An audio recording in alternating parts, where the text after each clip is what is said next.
The first frost of autumn painted Meadowvale Farm with silver fingers, turning the morning grass into a crackling carpet beneath Eleanor Wright's weathered boots. At 32, her face had begun to show the fine lines that came from squinting against the sun and wind that swept across the open fields of Willow County.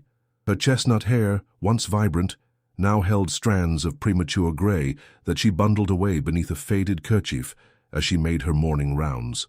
"Just us again today, Maple," she murmured to the aging mare that nickered softly from her stall. The horse's warm breath created puffs of vapor in the cool air as Eleanor checked the water trough. "Nothing changes much around here, does it, old girl?"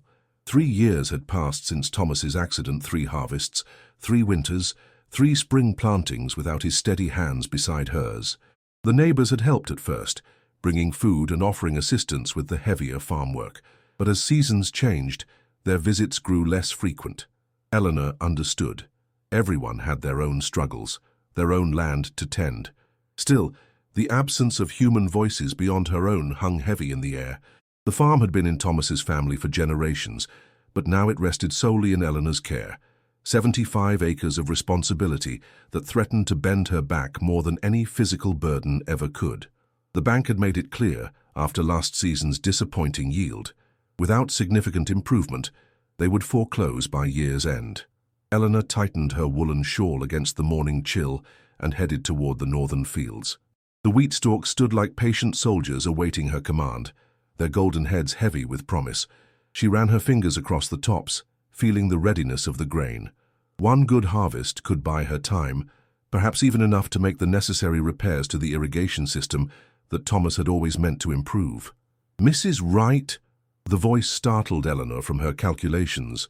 Young Jacob Miller, barely 12, came running across the adjacent property line, his lanky frame moving with the boundless energy of youth.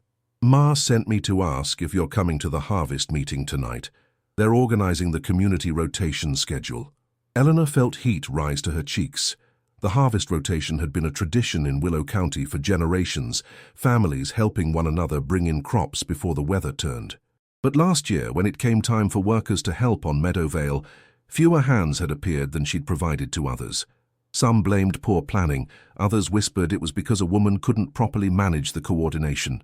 "Please thank your mother, Jacob," Eleanor replied, mustering a smile that didn't quite reach her eyes. "But I've made other arrangements this year." A lie, of course. There were no other arrangements, just pride that had hardened like a callus over wounded dignity. She would hire day laborers from the next county if she could afford them. Jacob's face fell. "Ma said you'd say that. She also said to tell you you're being stubborn as an old mule and twice as foolish." Despite herself, Eleanor laughed. Sarah Miller had never been one to mince words, even when they delivered through her son's innocent repetition. "Your mother knows me too well," Eleanor admitted. "Tell her I'll think about it." After Jacob departed, Eleanor continued her inspection of the fields, mentally calculating yields and costs. The farm had once supported Thomas's parents, then Thomas and Eleanor together. Now it barely sustained her alone. Each morning she fought the temptation to sell the land and move to town where her sister had often urged her to open a dress shop, putting to use the sewing skills their mother had taught them. But Meadowvale wasn't just land, it was memory and promise intertwined in the soil. It was where Thomas had first kissed her beneath the old oak that still stood sentinel at the property's edge. It was where they had planned to raise children who would never come. Selling would mean surrendering not just her livelihood, but the last physical connection to the life they had dreamed together. As afternoon approached, Eleanor entered the old farmhouse, its wooden floors creaking a familiar welcome. The kitchen, with its worn countertops and faded curtains, remained the heart of the home. She stoked the fire in the cast-iron stove and began preparing a simple stew, chopping carrots and potatoes with practiced efficiency. Through the window, she could see dark clouds gathering on the horizon. An early storm could devastate the harvest before it began. Eleanor's hands stilled on the knife as anxiety twisted in her stomach. She had already stretched her credit with the general store in town. If the crop failed, there would be no recovery. A knock at the door interrupted her worries. Eleanor wiped her hands on her apron, smoothed her hair out of habit, and opened the door to find Sarah Miller standing there, a basket covered with a checkered cloth in her arms. "I figured if you wouldn't come to us, I'd bring a bit of the meeting to you," Sarah said without preamble. stepping inside as if they'd spoken just yesterday instead of months ago. She placed the basket on the table and removed the cloth to reveal fresh bread, a jar of preserves, and a folded paper. "What's this?" Eleanor asked, eyeing the paper suspiciously. "The rotation schedule," Sarah replied, settling herself at the kitchen table as if she'd been invited to stay. "I've already put your name down for Thursday. The Hendersons' youngest is sick with fever, so they're short on help. Figured you might step in, seeing as how Thomas always made sure to help when their father took ill years back." Eleanor felt a familiar tightness in her throat at the mention of Thomas's generosity, a quality she'd both loved and, in darker moments since his passing, resented for the obligations it sometimes created. "Sarah, I appreciate what you're doing, but nothing," Sarah interrupted, her tone softening. "Eleanor, right. You've been carrying this farm and your grief like they're the same burden. They're not. One gets lighter when shared, the other only you can bear." She reached across the table and placed her hand over Eleanor's. "The community hasn't forgotten you. Maybe it's time you remembered us." The words struck Eleanor with unexpected force. Had she withdrawn so completely? Had her determination to prove her independence actually isolated her from the very people who might help her succeed? As Sarah departed an hour later, leaving behind the bread, preserves, and that insistent rotation schedule, Eleanor stood in the doorway, watching storm clouds continue their advance across the valley. The first fat raindrops began to fall, pattering against the roof with increasing urgency. She closed the door against the gathering storm and looked around the empty kitchen. The silence that had been her constant companion these past years suddenly felt less like peace and more like absence of void, waiting to be filled with something other than memory and solitary determination. The storm that had threatened the previous evening delivered its fury throughout the night, rattling windows and sending branches crashing against the roof of the farmhouse. Eleanor had slept fitfully, rising several times to place buckets beneath newly discovered leaks and to check that the barn doors remained securely fastened against the wind. By dawn, the rain had subsided to a gentle patter, but the damage to the wheat fields was evident even from the kitchen window. Eleanor's hands trembled slightly as she poured her morning coffee, the bitter liquid a poor comfort against the sight of partially flattened crops stretching toward the horizon. The storm had come earlier than anyone had predicted, and with greater strength, leaving her carefully laid plans in disarray.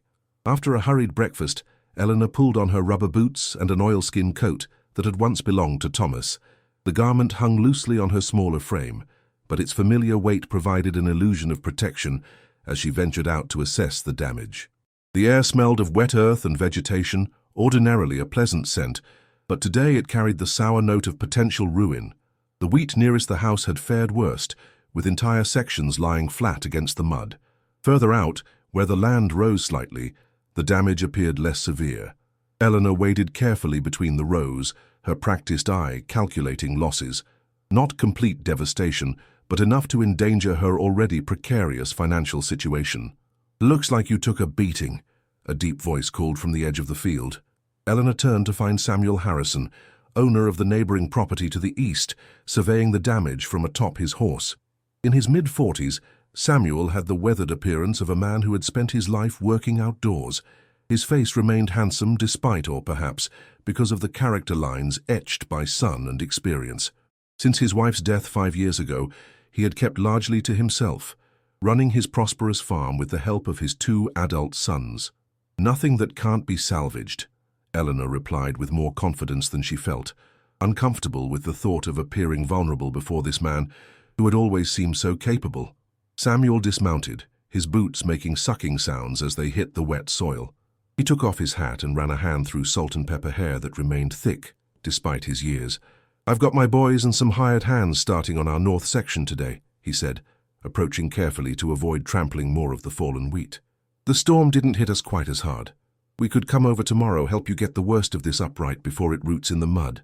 Eleanor stiffened. "I've arranged for help already, but I appreciate the offer." Another lie to protect her pride, another opportunity for assistance pushed away like an unwanted gift. Samuel's expression revealed nothing, but something in his eyes, perhaps recognition of her untruth, perhaps simple understanding, made Eleanor look away. "Well, the offer stands," he said simply, replacing his hat. "Weather report says we've got 3 days of clear skies before another front moves through. Not much time to waste. As he turned to leave, Eleanor found herself calling after him. "Why are you offering to help? We've hardly spoken in years." Samuel paused, looking back over his shoulder. "Because it's what neighbors do, Mrs. Wright, and because Thomas would have done the same for any of us." He hesitated, then added, "Not everything comes with strings attached. Sometimes help is just help." After he departed, Eleanor stood in the middle of her damaged field, the weight of decisions pressing down upon her. Pride had sustained her through grief, had given her purpose when despair threatened to overwhelm. But pride wouldn't save her crops or keep the bank at bay. That evening, after a day spent salvaging what she could alone, Eleanor sat at her kitchen table with Sarah Miller's rotation schedule spread before her.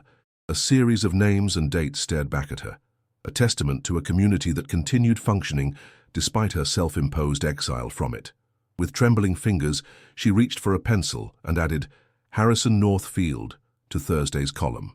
When the sun rose the following morning, Eleanor was already in the field using wooden stakes to create support systems for the fallen wheat. The methodical work helped quiet her mind, focusing her attention on immediate problems rather than uncertain futures.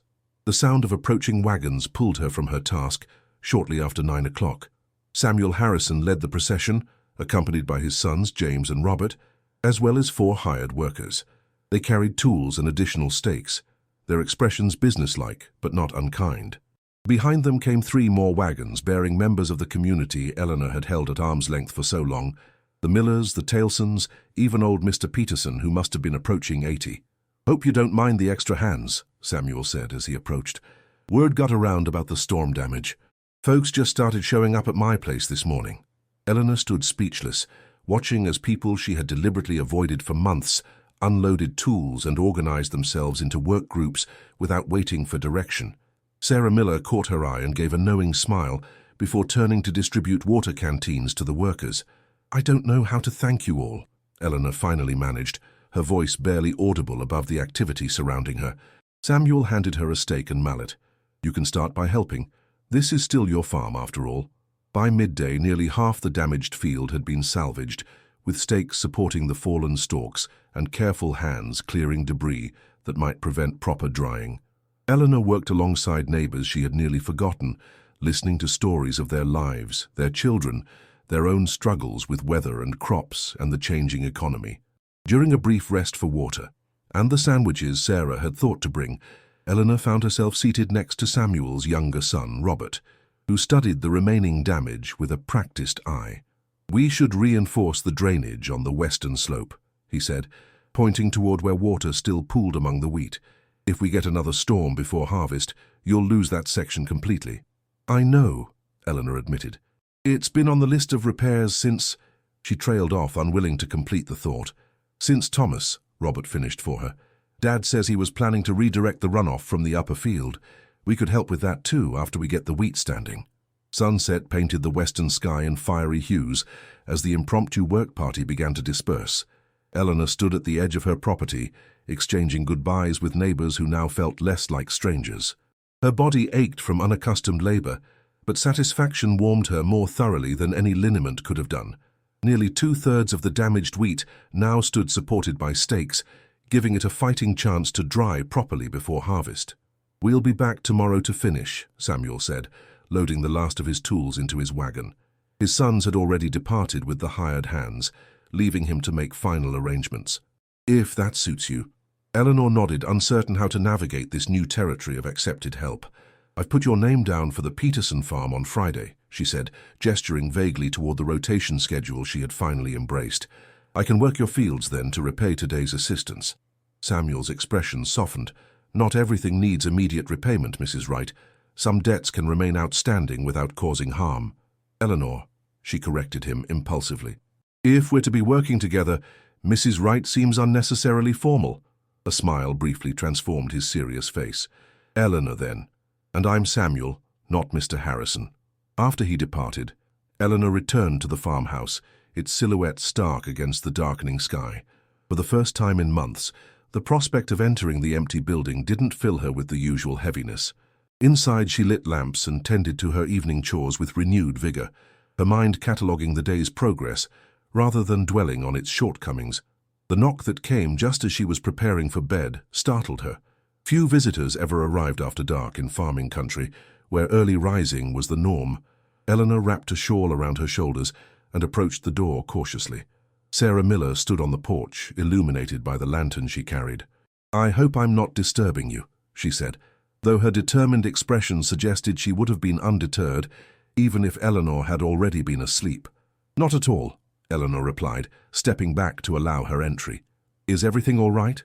Sarah placed her lantern on the kitchen table and fixed Eleanor with an appraising look. "That depends on how you define all right. I've brought something that belongs to you." She reached into her pocket and withdrew a folded piece of paper. "Thomas left this with Jacob Sr. before his accident. Asked him to give it to you if anything ever happened." Eleanor stared at the paper, her heart suddenly racing. "That was 3 years ago. Why are you only bringing it now?" Sarah's expression softened with regret. "Because you shut everyone out, including us. Jacob tried to bring it after the funeral, but you wouldn't see anyone. Then time passed and it never seemed the right moment." She placed the folded paper on the table between them. Today seemed like maybe that moment had finally come. After Sarah departed, Eleanor sat alone at the kitchen table staring at the folded paper, as if it might suddenly speak with Thomas's voice. Her hands trembled as she finally unfolded it, revealing a map of Meadowvale Farm with annotations in her husband's distinctive handwriting. Tears blurred her vision as she recognized what she was seeing: detailed plans for improvements to the farm's irrigation system, calculations for crop rotation to improve soil quality, and notes about equipment that might increase efficiency. In the margin, a brief message. "For Eleanor, who has always seen further than I could. These plans are seeds, plant them when the time is right." Eleanor traced the lines with her fingertip, connecting with Thomas's thoughts long after he had gone. He had known, somehow, that she would be the one to carry on alone, and had left her not just a farm, but a vision for its future. Dawn found her still at the kitchen table. The lamp burned low, surrounded by her own notes added to Thomas's original plans. When Samuel and the others arrived to continue work on the wheat field, Eleanor met them with renewed purpose. "Before we continue with the wheat," she announced to the assembled group, "I'd like your thoughts on something else." She spread Thomas's map on the tailgate of Samuel's wagon. "I've been thinking it's time to make some improvements to the irrigation system, starting with redirecting the runoff from the upper field." Samuel studied the plans with interest, his weathered finger following the lines Thomas had drawn. "These are good ideas," he said after a moment. "Ambitious, but sound." He glanced at Eleanor. "This would be a significant investment." "I know," she acknowledged, "but continuing as things are isn't sustainable. I either improve the farm's production or lose it entirely." The conversation that followed involved more neighbors than Eleanor had spoken to in years. Robert Harrison's knowledge of drainage systems proved invaluable, while Sarah's husband Jacob offered suggestions based on similar work he'd done on their western acreage. By mid-morning, what had begun as a simple recovery effort had evolved into planning sessions for long-term improvements to Meadowvale. "We could start the irrigation work after harvest," Samuel suggested, as they returned to the immediate task of salvaging the wheat. "The community barn raising is scheduled for the Johnson place in November, but we could put Meadowvale on the calendar for early December." Eleanor paused in her work, a stake half driven into the ground. "A barn raising? I'm not building a barn." Samuel chuckled. The name stuck, but these days it's whatever large project needs many hands. "Last year we rebuilt the Williamson place after the fire. Before that it was the new meeting hall in town." The idea of the entire community gathering to help implement Thomas's plans both thrilled and terrified Eleanor. Such generosity would create obligations she wasn't sure she could repay. Yet refusing would mean rejecting not just assistance, but the connection to others she had begun to remember she needed. As the day progressed, Eleanor found herself working alongside various neighbors, conversations flowing more naturally than she would have thought possible after years of self-imposed isolation. Old Mrs. Tailson shared remedies for muscle aches that had been passed down through generations of farming women. The Peterson boys, barely into their teens, demonstrated knots their father had taught them that held the support stakes more securely. By late afternoon, the remaining wheat stood supported and the immediate crisis had passed. Eleanor surveyed the field with satisfaction, noticing how the previously flattened stalks now reached toward the sun despite their ordeal. Resilience, she reflected, sometimes required external support, a lesson the wheat had accepted more readily than she had. That evening, as most of the volunteers departed, Samuel lingered to discuss details of the irrigation plans. They sat on Eleanor's porch, the fading light casting long shadows across the yard as they compared notes on water flow patterns and soil composition. "You know," Samuel said as he prepared to leave, "Thomas always said you had the better head for business between the two of you, said you could calculate yields faster than he could write the numbers down." Eleanor smiled at the memory. He exaggerated. "But I did keep the books." "Maybe it's time you did more than keep books," Samuel suggested. These plans, he gestured toward the farmhouse, where Thomas's map lay on the table. "They're good.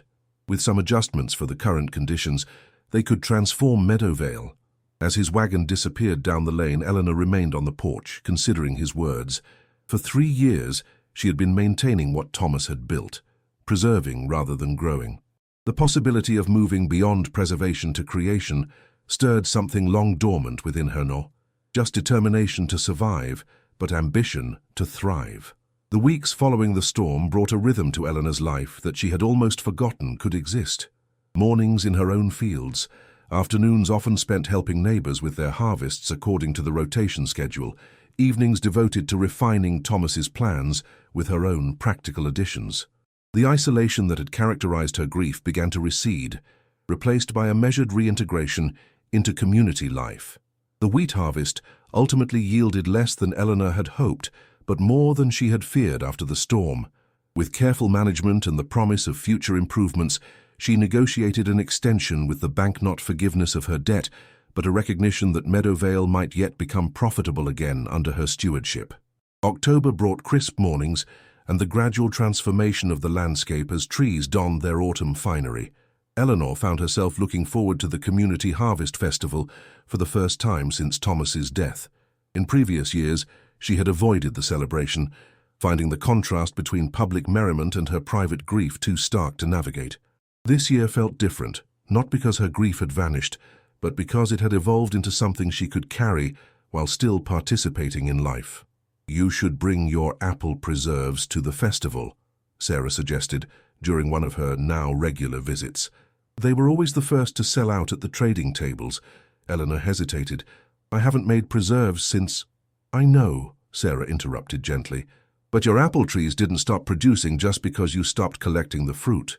Jacob Jr. saw them yesterday when he helped clear those drainage ditches, said they're practically bending with the weight." The orchard occupied the northeastern corner of Meadowvale, a small grove that had originally been planted by Thomas's grandfather. Eleanor had avoided it since Thomas's death, finding the memories of autumn afternoons spent harvesting together too painful to revisit. But Sarah's words stirred a different kind of ache regret for the waste of good fruit, for the abandonment of skills Eleanor had once taken pride in. The following morning found Eleanor standing at the edge of the orchard, a harvest basket over her arm. The trees had grown somewhat wild without proper pruning, but they remained productive, their branches heavy with red and gold fruit. As she reached for the first apple, memories surfaced, Thomas lifting her to reach higher branches, the contest they'd made of filling baskets, the way he'd always sneaked bites when he thought she wasn't looking. For the first time, these memories brought a smile rather than overwhelming sorrow. Eleanor worked through the morning, filling basket after basket with firm, fragrant apples. By noon she had harvested enough for several batches of preserves and still left plenty for fresh eating. The process of washing, peeling, and slicing the fruit occupied her afternoon. The familiar motions awakened muscle memories Eleanor hadn't realized she had retained. As the kitchen filled with the sweet tart scent of cooking apples and cinnamon, something long clenched within her began to loosen. Eleanor was removing the last jars from their hot water bath when a knock sounded at the door. She wiped her hands on her apron and found Samuel Harrison standing on her porch, hat in hand. "I've brought the irrigation pipes we discussed," he said, gesturing toward his wagon where metal sections gleamed in the late afternoon sun. "Robert's been modifying them according to those calculations you made." Eleanor invited him in, suddenly conscious of her disheveled appearance after hours of kitchen work. Samuel's eyes widened slightly at the sight of preserving jars cooling on every available surface. "You've been busy," he observed, a note of approval in his voice. "Sarah reminded me the trees were still producing," Eleanor explained, offering him a chair at the kitchen table. It seemed wasteful to let the fruit rot. Samuel nodded. My Mary felt the same way about waste, used to preserve everything she could, said winter was long enough without denying ourselves summer's pleasures. It was the first time he had mentioned his late wife in Eleanor's presence. The quiet acknowledgement of shared loss created a moment of understanding between them that required no further words. Their conversation turned to practical matters, the placement of the new irrigation pipes, the timeline for digging trenches before the ground froze, the distribution of labor among neighbors who had volunteered to help. As they talked, Eleanor found herself noting the comfortable way Samuel occupied space in her kitchen, his large hands gesturing as he explained technical details, the respect with which he treated her questions and suggestions. "The festival is next Saturday," Samuel said as he prepared to leave. "My boys and I could come by that morning to help load your preserves if you're planning to take them." Eleanor hesitated only briefly before nodding. "I'd appreciate that. It's been a while since I've had a table at the festival." His expression softened. "It'll be good to see Meadowvale represented again. Thomas was always proud of your preserves, used to brag that no one in 3 counties could match your apple butter." After Samuel departed, Eleanor stood on the porch, watching twilight settle over her land. The farm that had felt like a burden for so long now seemed to be reawakening to possibility, much as she herself was. Trees that had been merely scenery again produced fruit. Fields that had yielded the minimum necessary for survival now held promise for abundance. Plans that had remained dormant were taking physical form in irrigation pipes and drainage ditches. The Harvest Festival arrived on a perfect autumn day, the sky a deep clear blue that showcased the vibrant foliage surrounding the town square. Eleanor felt unexpectedly nervous as Samuel and his sons helped load her preserves into their wagon. She had chosen to wear a dress she hadn't taken from its hook in years, a deep green wool that Thomas had always admired. "You look nice," Samuel commented simply as he secured the last crate of jars. The festival bustled with activity children racing between display tables, farmers comparing notes on their harvests, craftspeople demonstrating traditional skills. Eleanor set up her preserves at an assigned table, arranging the jars so the morning light caught their amber contents. She had brought apple butter, spiced apple rings, and her specialty cider jelly that captured the essence of autumn in translucent ruby stillness. "Eleanor Wright," Josephine Taylor, the mayor's wife, exclaimed upon seeing her. "It's been too long since we've had your preserves at the festival. I've made do with my own attempts these past years, but they never quite measure up." Throughout the morning, similar greetings came from community members who had respected Eleanor's grief by giving her space, but who welcomed her return with genuine warmth. Her preserves sold steadily, with several customers purchasing multiple jars to make up for lost time, as one elderly gentleman put it. By mid-afternoon, Eleanor had sold most of her stock and found herself with unexpected profits in her apron pocket. More valuable than the money, however, was the reminder that she remained part of something larger than her individual struggle, a community with shared history and interdependent futures. As the festival wound down, Eleanor found herself standing beside Samuel near the musicians' platform where fiddle players were encouraging couples to dance. They watched in companionable silence as friends and neighbors twirled across the makeshift dance floor. "Sometimes I think healing isn't about forgetting the storm," Samuel said suddenly, his eyes on the dancers, but his thoughts clearly elsewhere. "It's about learning to dance in the clearing it leaves behind." Eleanor considered his words, recognizing the truth in them. The storms, both literal and metaphorical, that had swept through her life had indeed created clearings. What grew in those spaces now was up to her. November arrived with bitter winds that stripped the trees bare and transformed morning dew into delicate crystalline patterns across Meadowvale's fields. Eleanor rose before dawn each day, stoking the fire in the kitchen stove to chase away the persistent chill before beginning her chores. The approaching winter brought new urgency to the irrigation project. The ground would soon freeze too hard for digging, yet completing the work before spring was essential for next year's planting. On a particularly cold Saturday morning, Eleanor stood bundled in her heaviest coat, surveying the partially completed network of ditches and pipes that now connected the upper field to the primary growing areas. Robert Harrison had proven invaluable in adapting Thomas's original designs to the current conditions, his engineering aptitude evident in the elegant simplicity of the system. "We should be able to finish the main line today," Samuel said as he approached from where the men were unloading tools from wagons. The community workday had drawn a substantial turnout, despite the cold evidence of Meadowvale's restored place in the social fabric of Willow County. Weather report says snow by Tuesday, Eleanor replied, rubbing her gloved hands together for warmth. Will that be enough time? Samuel's breath created white clouds in the frigid air. For the essential parts, yes. Some of the secondary lines might have to wait until spring thaw, but the primary system should be operational for the early planting. The work proceeded methodically throughout the morning, with crews rotating to stay warm. Eleanor moved between groups, providing hot coffee from enormous pots kept warm on portable braziers. Though her financial situation remained precarious, she had insisted on feeding the volunteers, preparing hearty stews and fresh bread the previous day. By mid-afternoon, fatigue began showing on even the most stalwart workers. Eleanor noticed Samuel's oldest son, James, wincing as he lifted a section of pipe. "Old injury," he explained when she inquired. "Shoulder never quite healed right after that fall from the hayloft 2 summers back." Eleanor nodded, remembering hearing about the accident. "You should take a rest. We can manage without you for a while." James shook his head stubbornly. "Work needs doing, and will get done better if you don't push yourself into worsening that injury," Eleanor countered firmly. "My husband was the same way stubborn about working through pain until it became too severe to ignore." She gestured toward the farmhouse. "There's liniment in the kitchen cabinet that might help. Sarah Miller made it with arnica and wintergreen."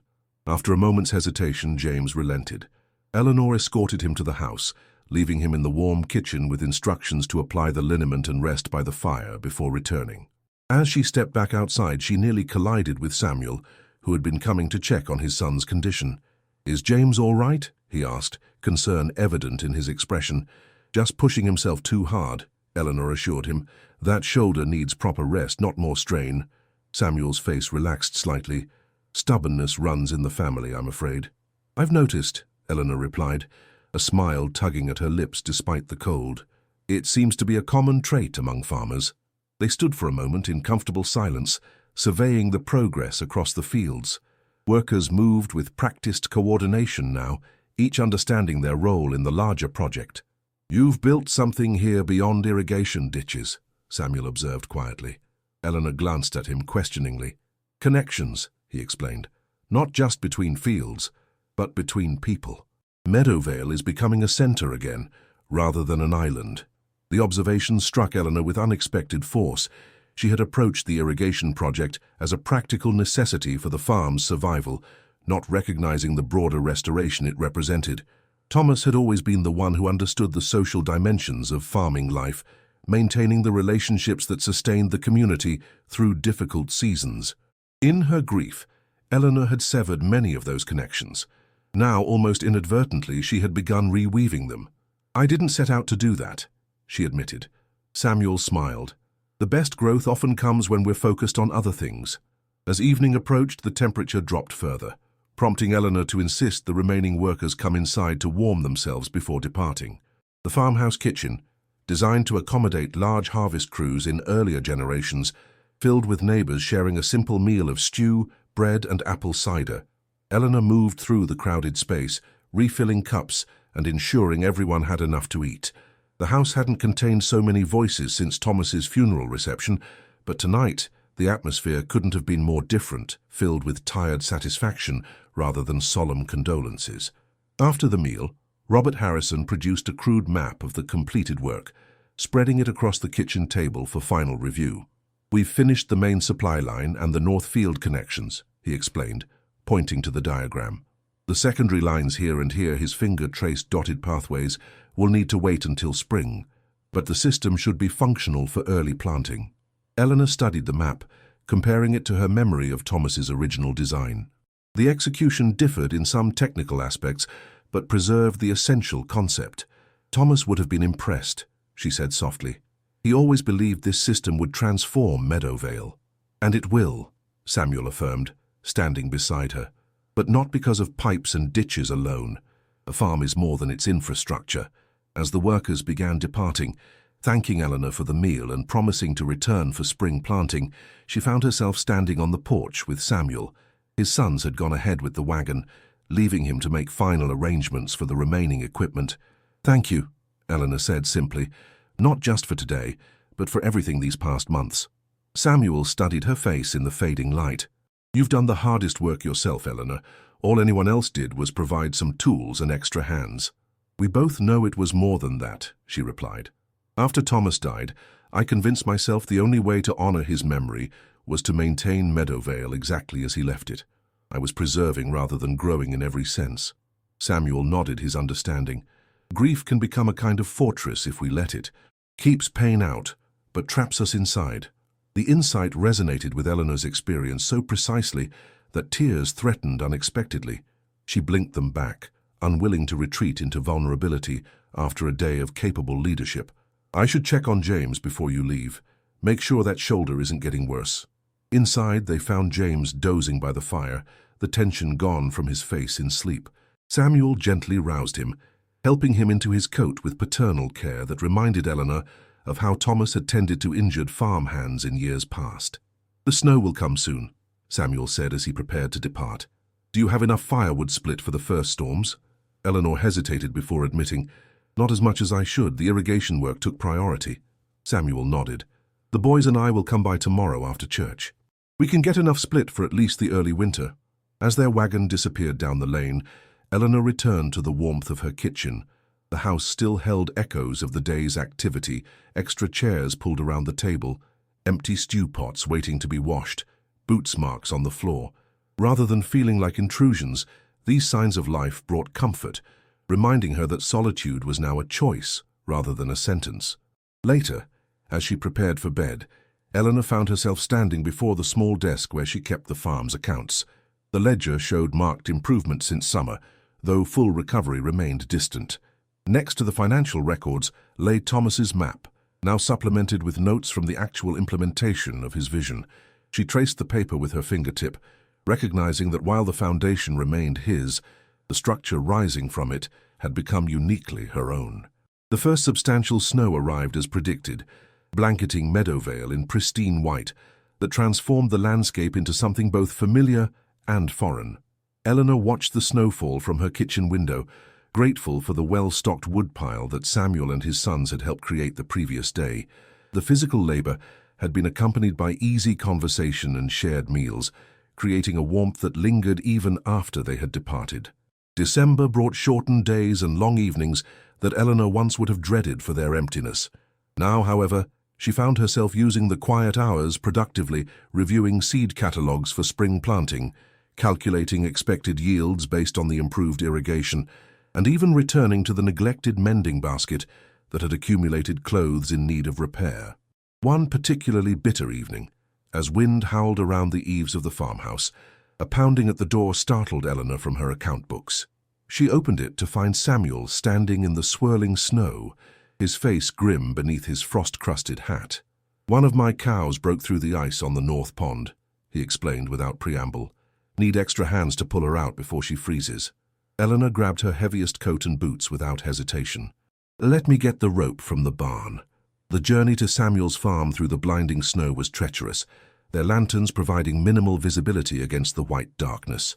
Eleanor held tightly to the wagon seat as Samuel urged his horses forward against the wind. At the pond, they found James and Robert working desperately to keep the struggling cow from disappearing beneath the ice. The animal's eyes rolled in terror, her efforts growing weaker as cold and exhaustion took their toll. We need to get ropes around her, Samuel shouted over the wind. But the ice keeps breaking when we get close. Eleanor assessed the situation quickly. What about the old rowboat? Could we push it across the ice? Samuel's face showed momentary surprise before he nodded. In the equipment shed. James, go. While waiting for James to return with the boat, Eleanor helped Robert maintain the opening in the ice, using a long pole to break away sections that threatened to trap the cow more completely. Her fingers grew numb despite her gloves, but she worked methodically, focusing on the immediate task rather than the biting cold. When James returned with the small boat, they executed Eleanor's plan using the vessel to distribute weight across the fragile ice while maneuvering ropes around the struggling animal. Samuel and his sons provided the strength to pull, while Eleanor guided the operation from the relative safety of the shore, her clear commands cutting through the chaotic scene. After nearly an hour of effort, they succeeded in dragging the exhausted animal to solid ground. Eleanor immediately covered the shivering cow with the blankets she had brought from Meadowvale, while Samuel administered the remedies he had prepared for such emergencies. "She would have been lost without your idea about the boat," Samuel said later, as they warmed themselves by the fire in his kitchen. "I was too focused on direct approaches to think laterally." Eleanor accepted the steaming cup of coffee he offered. "Thomas always said I had a knack for solving problems sideways when straight ahead wouldn't work." The cow survived the ordeal, though as Samuel explained the next morning when he drove Eleanor home, "She'll need careful tending for a while. Cold like that gets deep into the bones." The incident forged another link in the chain of mutual assistance that had been building between Meadowvale and the Harrison farm. Throughout December, as winter settled heavily across Willow County, Eleanor and Samuel found numerous occasions to exchange help-sharing equipment, dividing labor for tasks that required multiple hands, even trading surplus supplies when weather made trips to town impractical. The Christmas season approached with its traditional gatherings and celebrations. In previous years, Eleanor had avoided most community events, finding holiday merriment a painful contrast to her solitary grief. This year, however, when Sarah Miller appeared at her door with an invitation to the community Christmas dinner, Eleanor accepted with only slight hesitation. "Wonderful!" Sarah exclaimed.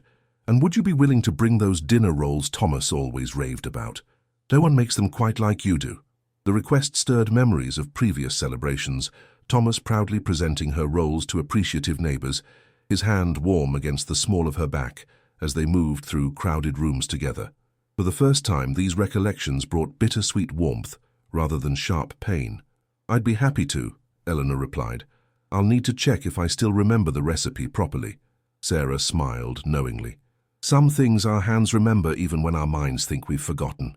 The evening of the community dinner arrived with perfect winter stillness, stars sharp as icicles in the clear sky above Meadowvale. Eleanor dressed with unusual care, selecting a deep burgundy dress she hadn't worn since before Thomas's death. As she pinned her hair, she studied her reflection in the small mirror above her dresser, noting how her face had changed over the past months, no longer drawn with grief and isolation, but showing signs of renewed purpose. Samuel arrived to escort her to town precisely at the arranged time, his wagon equipped with extra blankets against the cold. If he noticed her special attention to appearance, he made no direct comment, though something in his expression as he helped her into the wagon suggested appreciation. "You've made those rolls I keep hearing about?" he observed, nodding toward the covered basket she carried. Eleanor smiled. "Sarah specifically requested them. I hope they meet expectations after all this time." "I have no doubt," Samuel replied simply. The town hall glowed with warmth and light, evergreen boughs and red ribbons adorning every available surface. Eleanor paused momentarily at the entrance, overwhelmed by the press of people and the volume of conversation after so much solitude.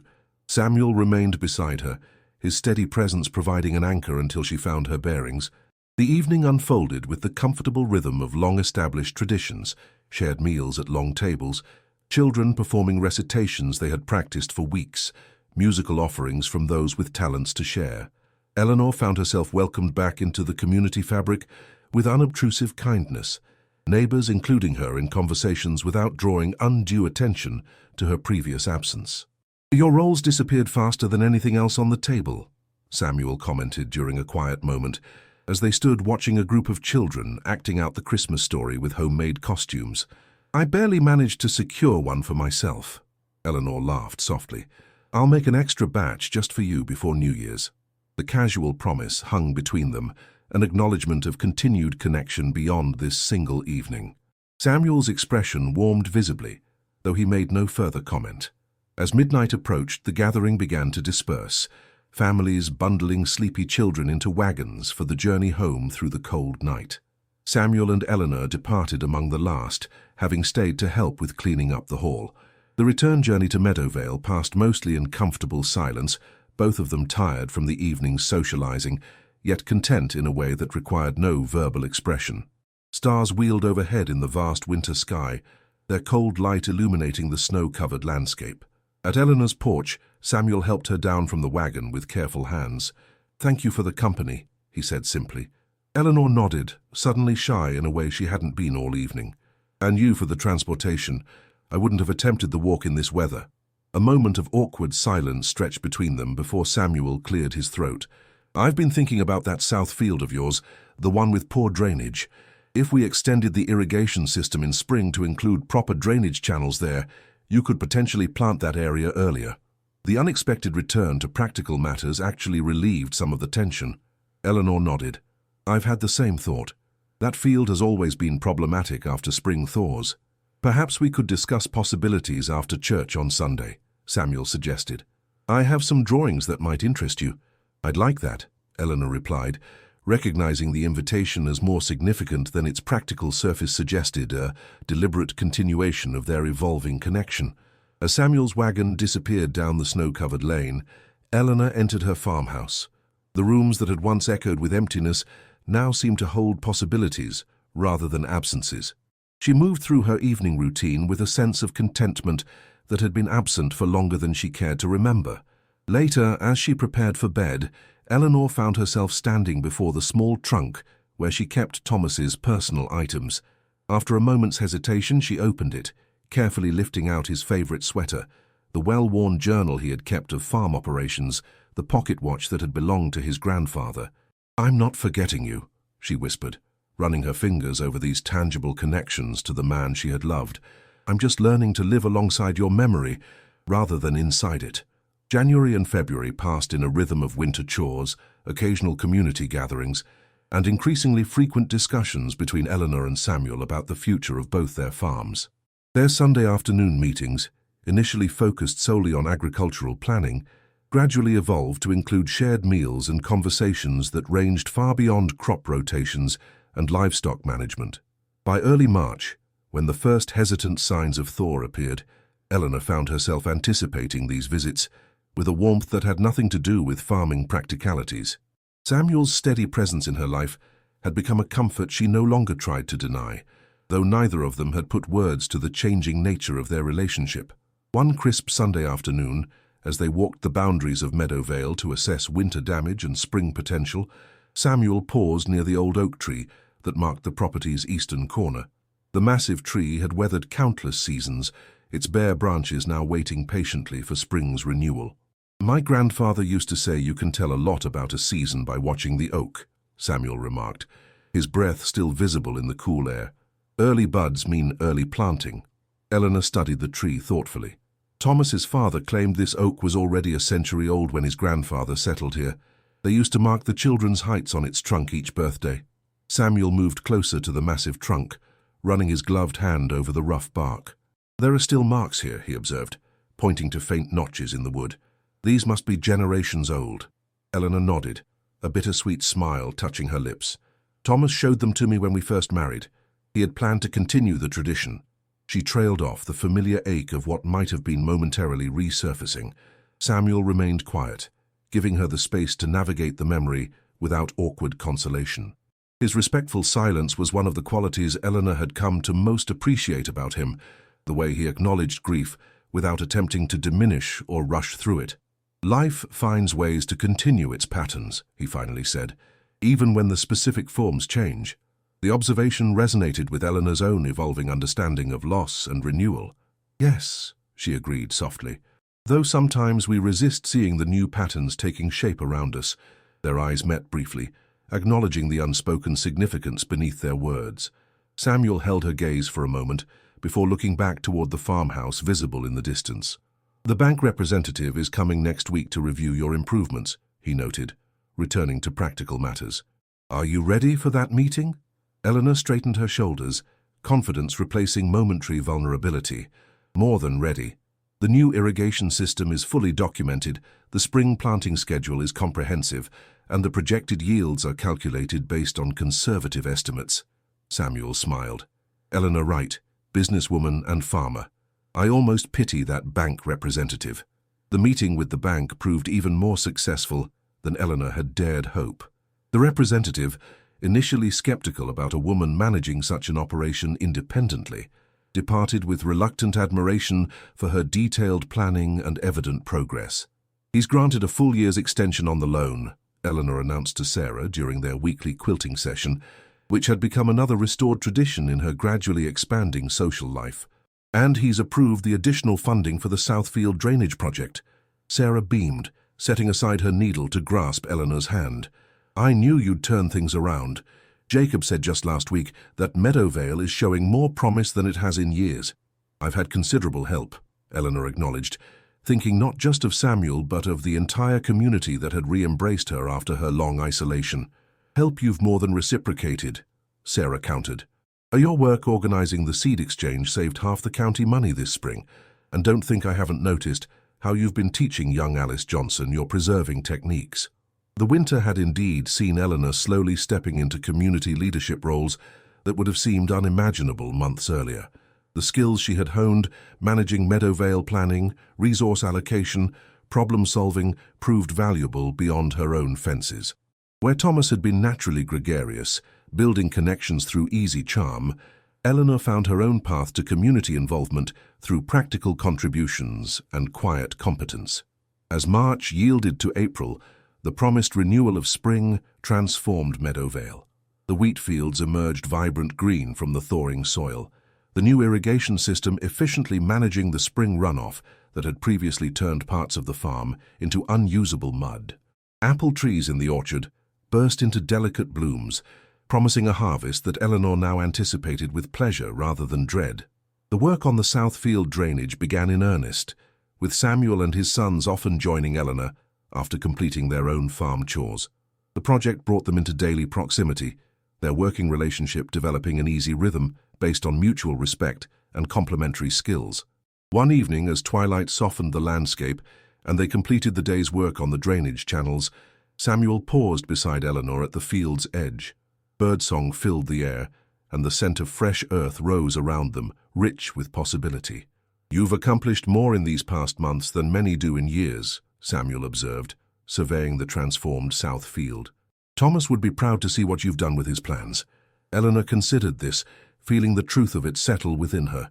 "I think he would, but I also think he'd recognize that Meadowvale has become something different than what he envisioned, not better or worse, just shaped by different hands." Samuel nodded thoughtfully. "That's the nature of any living thing, whether farm or family. Each generation builds on what came before, but always adds something unique." The words hung between them, laden with implications neither had yet directly addressed. Eleanor felt a flutter of anticipation mingled with lingering uncertainty.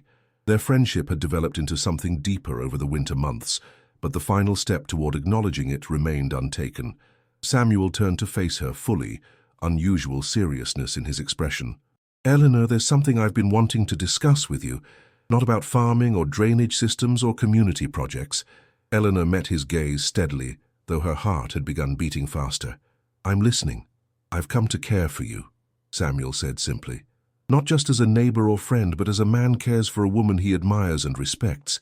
I don't expect you to feel the same way, and I would never wish to diminish what you shared with Thomas. But I wanted you to know." The directness of his declaration, free from flowery sentiments or dramatic gestures, perfectly suited both his character and their relationship.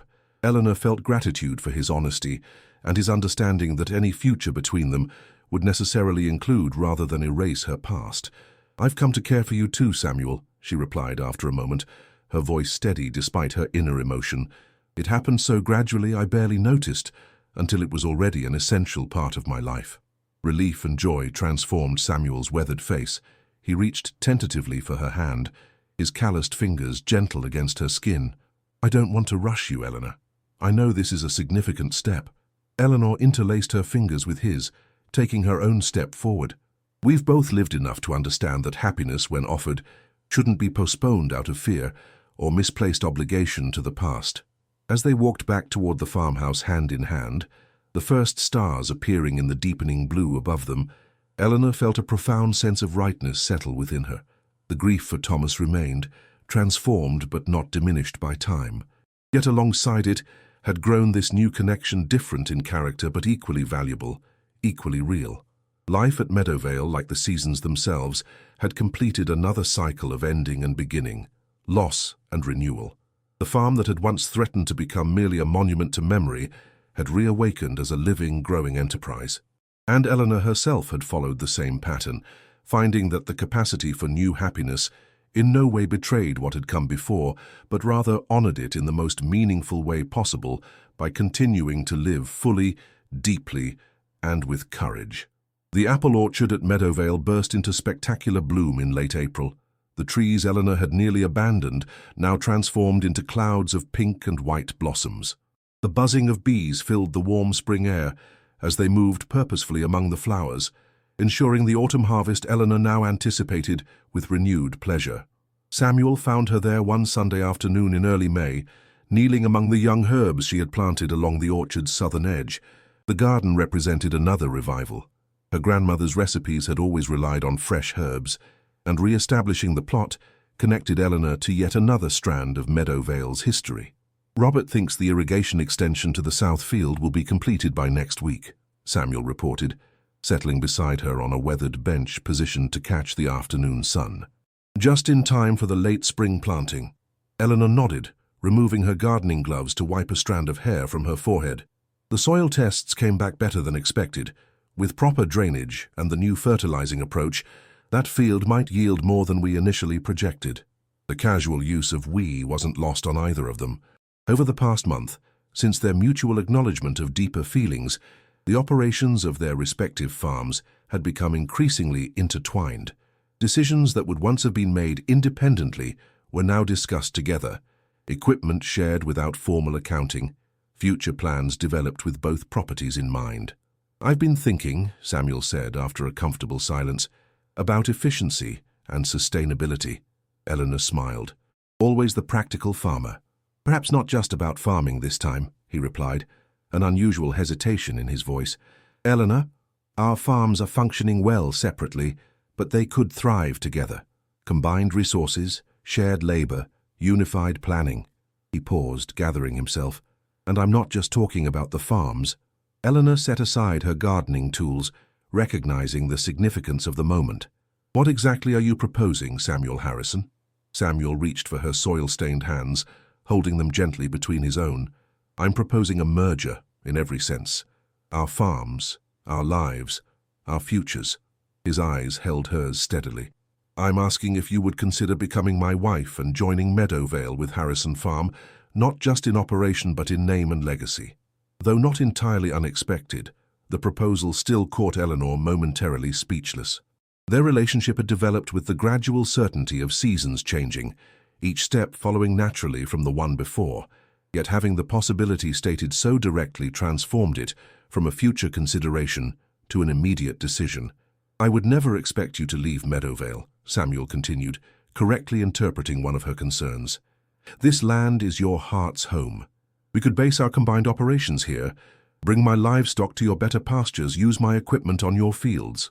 Eleanor gazed around the orchard, seeing not just the present beauty, but layers of history. Thomas planting new saplings along the eastern row, his father installing the original irrigation for the trees, his grandfather selecting this sheltered spot for the first plantings. Meadowvale represented generations of care and vision, a legacy she had fought to preserve through her darkest days. Yet, just as the farm had evolved through those generations, adding and adapting with each new steward, perhaps this too was a natural evolution rather than a betrayal. "Thomas once told me that the true meaning of Meadowvale wasn't in the land itself, but in how each generation found their own way to nurture it," Eleanor said softly. "He believed a farm should grow and change just as families do."